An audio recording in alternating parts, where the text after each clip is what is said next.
We're going to talk about bench resting your rifle.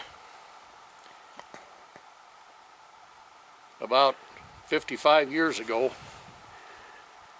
when I really got going shooting,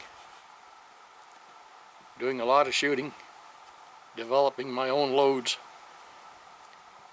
At that point in time, I right off the bat discovered that there was a better way to bench rest your rifle.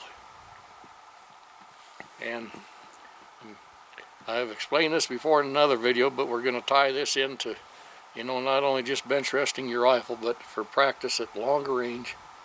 And then we're going to progress from there to shooting in maybe various different situations where I'm going to explain some of these things so that you can understand what I do, how I do things, and so forth.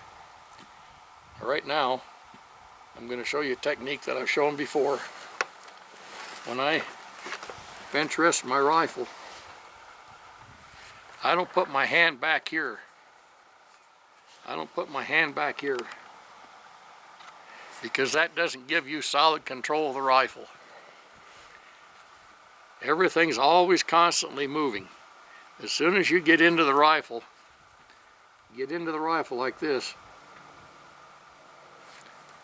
everything's moving because it's picking up your heartbeat.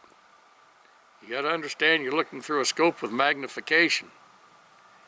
Now, the way that I found that produces tighter groups, always produces tighter groups, once you get it fully understood and mastered, I rest my hand right up here, just like this.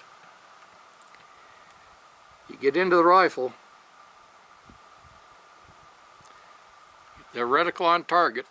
You've obviously got to adjust things around. You noticed I use a big heavy bag here. This bag is about a foot long. On top of that, I put a towel down in here to tighten the rifle into that bag around the forend. This takes this fore and aft movement out of the forend of the rifle. Of course, we've got it rested on a rabbit ear bag back here. We just simply slide this to and fro. You can slide this to and fro a little bit to get adjusted where you want to. And the other thing is, if you'll notice on my bench, I've got 2x6s raising things up right here just a little bit. And the reason being, I don't want to be down low. I want to be up almost as high as I possibly can so that my body is more erect, you see.